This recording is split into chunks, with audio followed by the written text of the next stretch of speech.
Fala pessoal, tudo bem? Hoje, dia 2, sabadão. Para você que acha que o Brasil não é brincadeira, não é brincadeira mesmo. Isso aqui não é para amadores, não.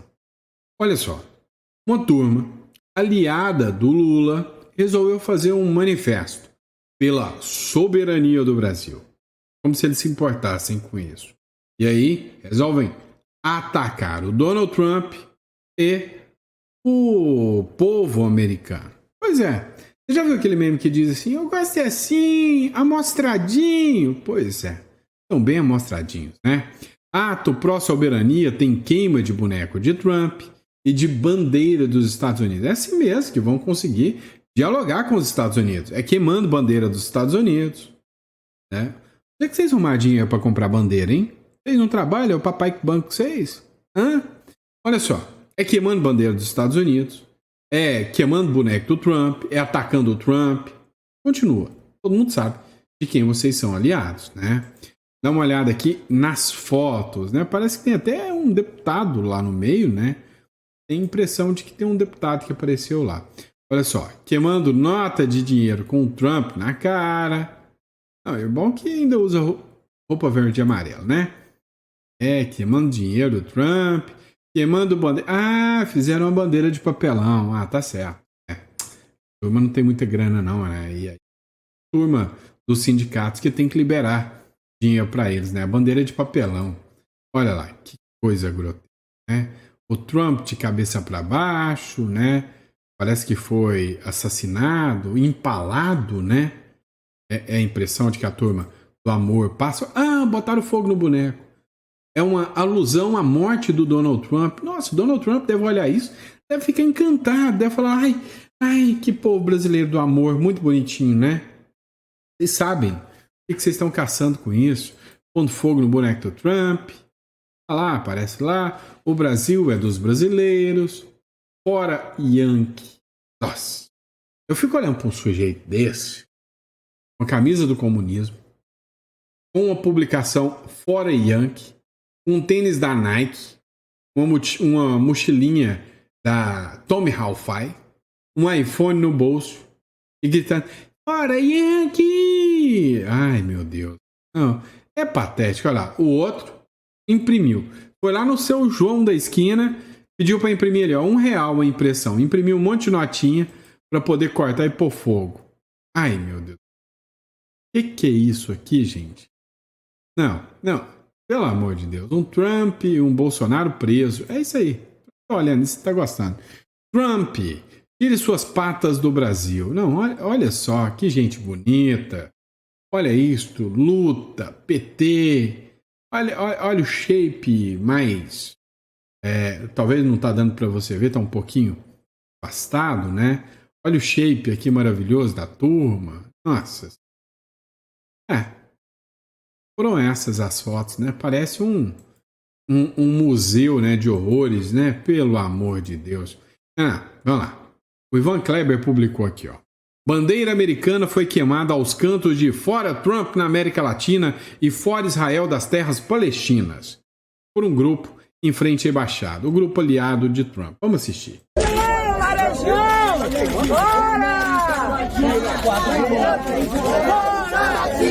E fora Israel, das terras palestinas, fora Yankee, da América Latina, e fora Israel, das terras palestinas, fora Yankee, da América Latina, das terras palestinas, fora Yankee, fora Israel, das terras palestinas, América Central, a luta de estudante é internacional, unificado para as mudanças do Brasil, o movimento.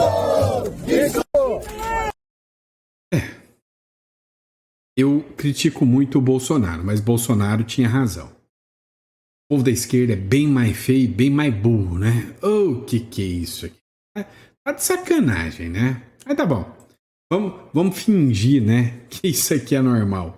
Bom, hoje eu tô tóxico, tá? Esse sabadão eu acordei tóxico. Pode ter certeza disso. Vamos de próxima matéria. Antes de começar na matéria, eu lembrei de te pedir para se inscrever no canal. Se eu não lembrei, inscreva-se no canal. Esse aqui é um canal, traz informação. Tem dia que eu tô com a macaca, tá? Mas o normal aqui, a gente é sério, sóbrio, bem tranquilo, mas tem dia que a gente perde a paciência, tá? Então, assim, para você que quer um canal com seriedade, com tranquilidade, seja muito bem-vindo, né? Esse canal é preparado para você. Bora para cima. Vamos continuar na matéria. E olha só. O Eduardo Bolsonaro afirma que o Donald Trump já está com a caneta na mão, engatilhado, para pedir a prisão do ministro Supremo Alexandre de Moraes na Interpol. Mas será que isso é possível? Vamos fazer uma análise jurídica disso aqui, tá? Matéria do Ceará, revista Ceará. Eduardo Bolsonaro diz que os Estados Unidos vão pedir prisão de Moraes à Interpol. O deputado federal Eduardo Bolsonaro declarou que os Estados Unidos estariam preparando um pedido à Interpol para pedir a prisão do ministro Supremo Alexandre de Moraes. A afirmação foi feita durante um evento e repercutida pela CNN, gerando forte repercussão no meio político. Até o momento, não há nenhuma confirmação oficial do governo norte-americano ou da Interpol sobre qualquer movimentação nesse sentido. Alexandre de Moraes continua exercendo normalmente suas funções no Supremo Tribunal Federal, e a legislação internacional torna improvável que um pedido desse tipo seja aceito contra o ministro de uma Suprema Corte em pleno exercício. A fala gerou críticas de parlamentares e especialistas jurídicos que apontam para a gravidade da acusação, feita sem comprovação. Alguns aliados do Bolsonaro disseram que violar a primeira emenda é uma violação, né, à legislação americana e, para tão, passível de prisão. Vem cá, vamos falar o correto aqui, tá? É o seguinte, existe uma ação da Trump Media e da Rumble. Estas duas ações, ou melhor, esta ação movida pelos dois, visa declarar que o ministro do Supremo Alexandre de Moraes viola a primeira emenda, determinando a censura em solo americano de cidadãos americanos. Não tem nada a ver com Clezão, não tem nada a ver com o que aconteceu aqui no Brasil, o que os americanos questionam e cobram do ministro Alexandre de Moraes. Tá? Vamos deixar muito claro. Agora, vamos entender o seguinte também. Tá? O seguinte. Se condenado, essa decisão não é uma decisão criminal. Tá? Ela pode fazer com que um funcionário do governo americano perca o mandato, mas ela é meio que uma decisão declaratória, dizendo assim, olha, o ministro Alexandre de Moraes não tem jurisdição aqui nos Estados Unidos, então ele não pode determinar a retirada de perfis aqui dos Estados Unidos. E é isso, nada mais, tá? Então não tem força de mandar prender o Alexandre de Moraes, não tem força de decisão de mandar para a Interpol, nada disso. Agora, é o próprio Jeffrey Schickini, que é criminalista, eu sou tributarista. Meu negócio é imposto, holding, offshore. Inclusive, se você precisar nos contratar, tá aqui embaixo, aqui é só clicar aqui. O Jeffrey Schickini, para mim, o cara é um dos mais conceituados hoje, tá? Advogados criminalistas. E ele disse o seguinte, olha, tudo bem, a questão é que a decisão que pode vir da justiça americana não imputa prisão ao Alexandre de Moraes. Porém, duvidamos muito que o senhor ministro Alexandre de Moraes queira recuar. Não vai dar para trás, né? O dedinho para cima já mostrou isso. Ou seja, ele vai continuar tomando decisões e mandando bloquear perfis e contas de pessoas, inclusive, né? Acabou de mandar agora bloquear o perfil e a conta do marido da Carla Zambelli, que tem cidadania italiana, então é um cidadão italiano.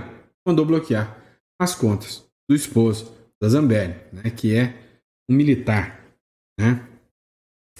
Se o ministro Alexandre de Moraes descumprir a decisão da Suprema Corte Americana ou da Justiça Americana, aí sim ele incorreu em crime de desobediência. E aí, no caso de crime de desobediência, por se tratar, né, de uma pessoa que não está em solo americano, poderia haver, sim, uma expedição de uma ordem de prisão contra o ministro Alexandre de Moraes. Mas não há nada crível até agora sobre Interpol. Tá bom? Não tem nada assim definido. Ah, não é impossível. mas não é impossível, tá? Vamos lá. Eu disse para vocês que o Trump é doidinho de pedra, não falei? E que o Trump, para ele tacar um míssil na China, na Rússia, mandar submarino para a Rússia, ou entrar aqui dentro do Brasil e falar eu quero a base de Alcântara de volta, pouco custa. Ou falar, quer saber? O Lula tá me enchendo o saco demais, o Maduro taca bala, mete um míssil lá. Cara, eu não duvido de nada desse tal de Donald Trump. Exemplo. Metrópolis. O Trump move submarinos enquanto Rússia e China realizam exercício naval. Né? O mesmo dia em que Donald Trump ordenou que submarinos nucleares fossem posicionados em resposta à ameaça de Dmitry Medvedev, o Dmitry Medvedev, esse é um ex-presidente da Rússia, e ele fez declarações contra o Donald Trump. Donald Trump falou, quer saber? Vocês querem nos ameaçar? Vem então! Vem pra vocês verem! Vem que vocês vão ver o que vocês vão arrumar. E mandou navio, ou seja, submarinos nucleares para fazer movimentações ali, ó, do ladinho da Rússia. A Rússia, junto com a China, começaram a fazer movimentações navais. Ou seja, tem gente aí já se borrando de medo de que pode estourar uma guerra mundial? Tem. Não é a primeira vez que isso rola. Quando aconteceu com a Ucrânia, todo mundo ficou loucão, né? Não, vai sair guerra e tal. E quase. Depois, quando Israel invadiu o Irã, todo mundo falou, isso aí vai ficar esquisito aí, né? Aí o Trump veio e tacou míssil. Tranquilizou. Aí apaziguou, né? Acabou, ficou por aquilo ali mesmo. Aí todo mundo dormiu tranquilo novamente. Só que aí a Rússia está fazendo gracinha e atacou Kiev ontem, a Ucrânia. E o Trump, que antes estava a favor do Putin e humilhando o Zelensky, agora já falou pro Putin, ô Putin, se você ficar nos ameaçando, vai dar ruim. Detalhe, é que eu tô avisando todo mundo há maior tempão, que o Lula tá caçando. Porque o Lula é aliado número 1 da Rússia. E se esse negócio entre Rússia e Estados Unidos escalar, o Brasil tem um belo de um alvo na testa. Tá? Tenso. Vamos lá, pessoal. Vamos falar da dona Iraci Nagoshi. É o seguinte, matéria da revista Oeste. No ponto, 8 de janeiro. Idosa, presa por ordem do ministro Alexandre de Moraes, divide cela com 5 pessoas e dorme no chão. Nada mais, nada menos que essa pessoa aqui, ó. Ela tá mais abatida, bem mais abatida do que essa foto aqui. Essa foto provavelmente foi de antes do 8 de janeiro. Agora, né, abatida, em estado bem crítico. Essa perigosíssima idosa de 72 anos, né, mais perigosa do que beira-mar, ela foi encaminhada para o presídio porque, segundo a defesa, a acusação, ela descumpriu medidas cautelares. E aí, ela está passando por muitos problemas na cadeia, né? A defesa argumentou que ela estava cumprindo a pena em casa, né? Teve que voltar ao regime fechado por ordem do ministro Alexandre de Moraes, porque ela violou a tornozeleira e foi no hospital algumas vezes, e a defesa falou que tem falhas no aparelho, falou que todas as vezes que ela foi no hospital, ela tem registro de entrada no hospital. E aí o advogado da dona Iraci, né, o Jason França, ele disse que atualmente a idosa se encontra em uma cela pequena, com mais 5 mulheres na penitenciária, lá em Santana, São Paulo. Lugar totalmente insalubre, sem higiene nenhuma. Um lugar triste. E aí cobrou explicação, porque ela está tendo que dormir no chão, porque ela não tem colchão. Aí é óbvio. O esquerdinha de carteirinha vai aparecer aqui. Mas vocês nunca reclamaram das condições dos presídios. E não vou reclamar mesmo. Para mim, bandido tem que se ferrar mesmo. Só que ela não é bandida. Eu me recuso a aceitar uma decisão como essa e achar que em um Estado democrático de direito, essa senhorinha que foi para uma manifestação tenha que pegar 14 anos. Isso é coisa de regime autoritário. Nunca, nunca, num regime democrático, isso seria permitido. O próprio Marco Aurélio foi isso, né? Vamos lá, pessoal. E o efeito Lula? Tá como?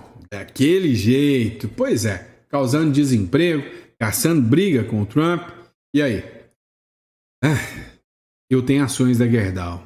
Que meleca, né?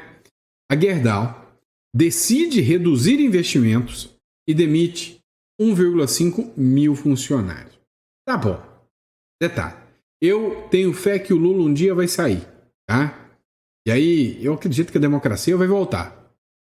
Tem muita gente que vai vender as ações da Gerdau. Todo mundo vender baratinho agora, é hora de comprar, tá? A Gerdau, um dos gigantes da siderurgia brasileira, informou nesta sexta-feira que já demitiu cerca de 1,5 mil funcionários desde o início deste ano, em meio a um cenário considerado assustador. Detalhe, a Gerdau é boa, hein? A Gerdau tem parte da sua produção lá nos Estados Unidos, o que faz com que ela fuja das tarifas do Donald Trump. Ela está cortando aqui, né, esses 1.500 funcionários para deixar a produção aqui e vai investir na produção lá nos Estados Unidos. Deu o jump, burlou o sistema. A informação foi divulgada pelo CEO da companhia, Gustavo Werneck, em conversa com jornalistas. Segundo o executivo, as demissões se concentraram nas unidades da Gerdau, nas cidades de Pindamonhangaba, São Paulo, e Mogi das Cruzes, né? E aí ele falou, né? Que a empresa está em um processo de redução de investimentos, tem as sanções, e aí tem que promover adequações de capacidade, uma vez que não vão continuar com a mesma produção. Graças a... Lula, né? Caçando briga aí com o Trump. Vamos lá, pessoal. O Eduardo Bolsonaro está sendo alvo de críticas de professores, ex-reitores, que pediram a cassação do 03 do Bolsonaro, né? E aí o pedido já está hoje na mesa do Hugo Mota. Quero ver o Hugo Mota se ele vai dar a cassação do Eduardo Bolsonaro agora ou não. Será que ele vai peitar uma dessa? Um grupo composto por 76 reitores, professores e pesquisadores de universidades brasileiras, tudo da USP. Certeza, tudo esquerdinha, tá? De universidades brasileiras, encaminhou à Câmara dos Deputados uma petição pedindo a cassação do Eduardo Bolsonaro. O documento foi endereçado ao presidente da Casa, Hugo Mota, e argumenta que o parlamentar teria violado o Código de Ética e Decoro Parlamentar. Engraçado, apontar o dedo assim não é este dedo, é este dedo do meio, tá? Assim, não é violar o decoro, não. Mas nisso aí ninguém está reclamando, né? Pois é. A grande chance do Hugo Mota aceitar a briga e, sei lá, caçar o Eduardo Bolsonaro. Olha, existe a chance. Vamos ser sinceros, existe, tá? Mas acho que o Hugo Mota não vai peitar essa, não. Vamos falar do Malafaia? Vamos, tem tempo que eu não falo dele.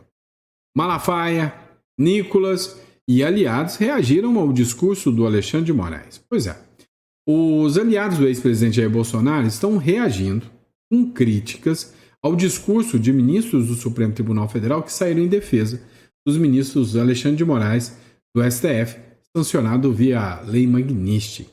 Moraes e colegas, como o ministro Gilmar Mendes, direcionaram fala duras durante a abertura do semestre do Judiciário nesta sexta-feira, contra quem atuou nos Estados Unidos pelas sanções do Brasil. Ontem eles fizeram várias críticas contra o Eduardo Bolsonaro, né? A gente acompanhou tudo isso aqui. Dá uma olhada aqui, né, nas postagens deles. O Sóstenes Cavalcante, por exemplo, líder da oposição, escreveu o seguinte: eu nasci para ver a esquerda defender o STF, o mesmo STF que condenou o Lula por corrupção.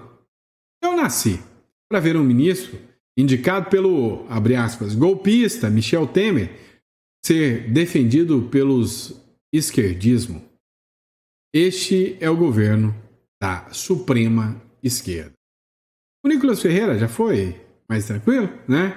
Só postou uma foto ali do Lindbergh, da Fegali ali, Jandira Fegali, com o cartaz Moraes não, né? Anti-Moraes, todo mundo contra o Alexandre de Moraes. O Malafaia já foi além, escreveu, né? Alexandre de Moraes, deixa de ser cínico, seu covarde. É assim que ele fala. Está reclamando que é uma covardia sanções que podem vir na sua família. Você, por 2 vezes, bloqueou as contas das filhas de 15 anos de idade do Oswaldo Eustáquio, ameaçando a mãe de prisão se a garota descumprisse as suas ordens. Está se sentindo um pouco do mal que você praticou contra centenas de pessoas. Se não parar com essa perseguição, covarde, vai piorar. A vírgula foi minha, tá, pessoal? Foi eu que coloquei a vírgula. Aí, uma coisa chamou muito a atenção, né, depois dessa publicação do Malafaia, que a web resgatou um videozinho muito querido, Jornal Metrópolis, tá, pessoal?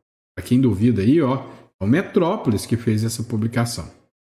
Resgatou um videozinho querido. Dá uma olhada.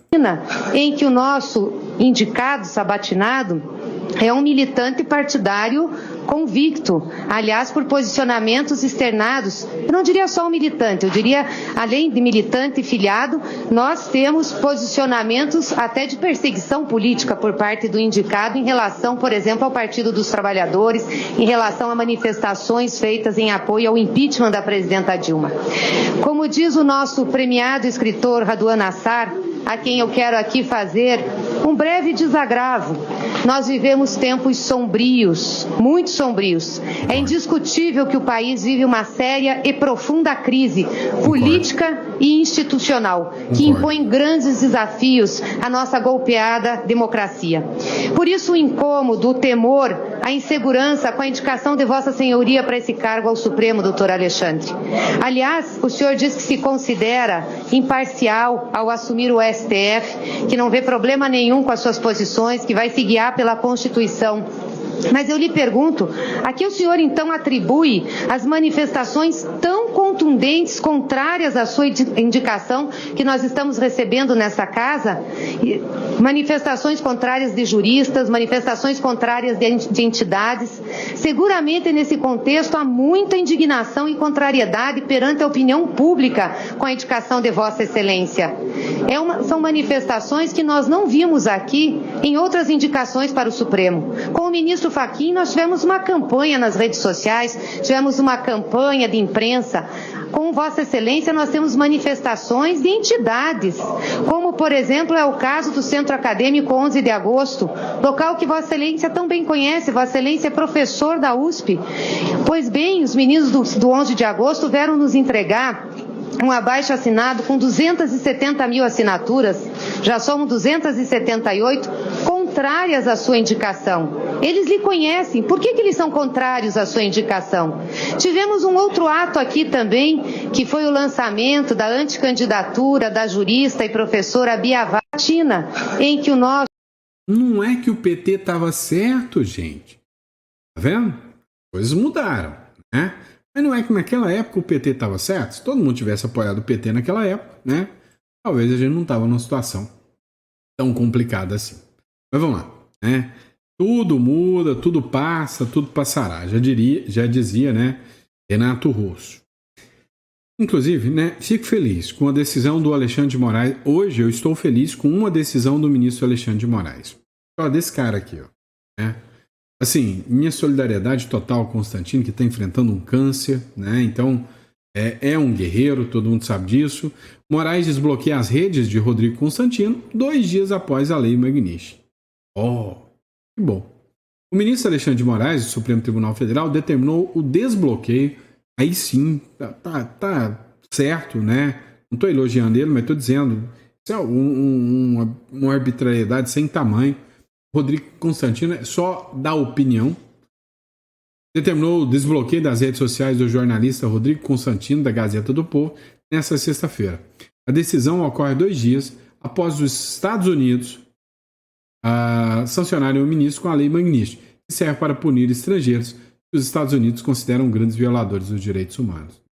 E aí o Constantino publicou, né, no seu perfil o seguinte, ó. Em publicação no seu perfil na rede social X, o advogado de Constantino, Dr. Emerson Grigoletti, afirmou que o seu escritório havia acabado de ser intimado pelo gabinete do ministro Alexandre de Moraes, deferindo o pedido de desbloqueio de todas as redes sociais do jornalista. Isso inclui a liberação de seus perfis na X, Instagram, TikTok, Facebook, Thread, Patreon e YouTube. Patreon eu nem conheço, tá? Todos os seus perfis estavam impedidos de funcionar no Brasil. Grigoletti disse ainda que o escritório está acompanhando o cumprimento da referida ordem pelas respectivas plataformas. Até o momento, a conta de Rodrigo Constantino X ainda não voltou ao ar para usuários brasileiros. Parabéns, né, ao Rodrigo Constantino, que enfrentando um câncer e mesmo assim com bastante luta, né, vem expressando a sua opinião, tá? Então, você seja de direita ou de esquerda, você tem mais do que o direito de expressar a sua opinião. E aí o que não se pode é ter gente tentando te calar. Esse é o fato. Bora lá. O governo Lula tá passando vergonha de novo. Quer ver como? O Ivan Kleber vai contar uma coisinha pra gente. Vem aqui, próximo bloco, matéria de ontem, tá? Olha só. O Ivan Kleber, que é o correspondente de Londres, ele escreveu o seguinte: os representantes de países pressionam o governo brasileiro para tirar a COP30 de Belém. Preços extorsivos em hotéis. Escuta uma coisa. Representantes de 25 países pressionam o governo brasileiro para que retire a cidade de Belém como próxima sede da COP30. Isso devido aos altos preços de acomodações nas cidades.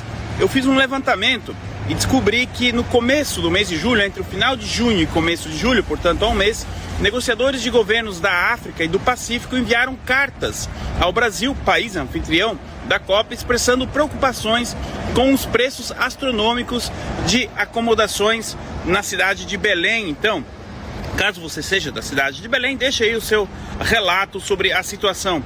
Eu sou Ivan Kleber, falo diretamente de Londres, no Reino Unido, e hoje é sexta-feira, dia 1º de agosto de 2025. Muito obrigado pelo carinho da audiência.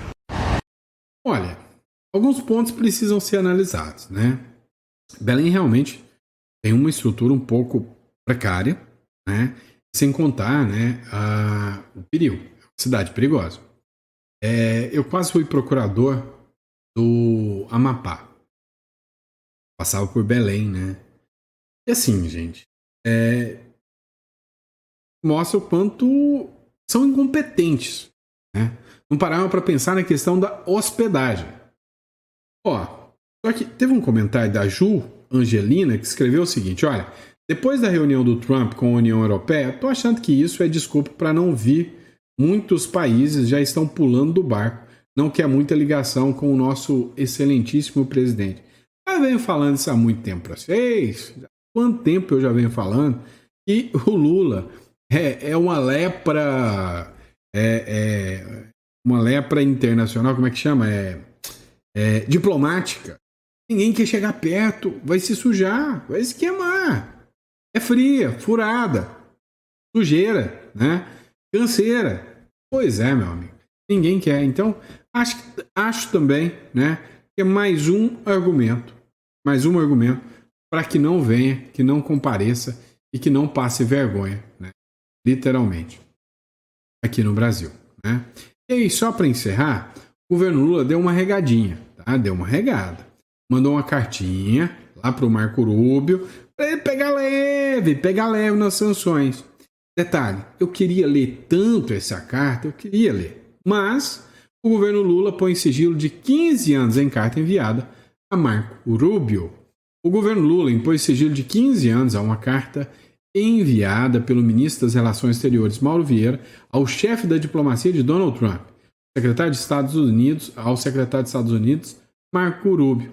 Um documento obtido pela coluna Paulo Capelli mostra que o despacho telegráfico enviado pelo Itamaraty a Washington foi classificado como secreto, só podendo ser retornado a público em 25 de novembro de 2039. Esquenta não. Eu tenho paciência. Em 39 eu leio para ver como que vocês imploraram para o governo, ou vocês ameaçaram, ou atacaram, sei lá o que vocês fizeram. Em 2039 eu volto aqui e a gente faz um editorial para ler essa carta com vocês. Bom? E é isso, pessoal. Ó, muito obrigado pela confiança, pela credibilidade. Pessoal, você, né, que precisa de um holding, uma offshore para estruturar o seu patrimônio, entre em contato, tá aqui ó, na descrição. Tá? Ou para você que acha que o Brasil tá meio insano, acha que é viável, né, uma saída para o Uruguai, também entre em contato aqui no site. Você vai encontrar os contatos aqui. A gente pode estar dando o apoio e o auxílio para você, né, para a imigração ao Uruguai. Tá bom? Grande abraço, fica com Deus e até o próximo editorial.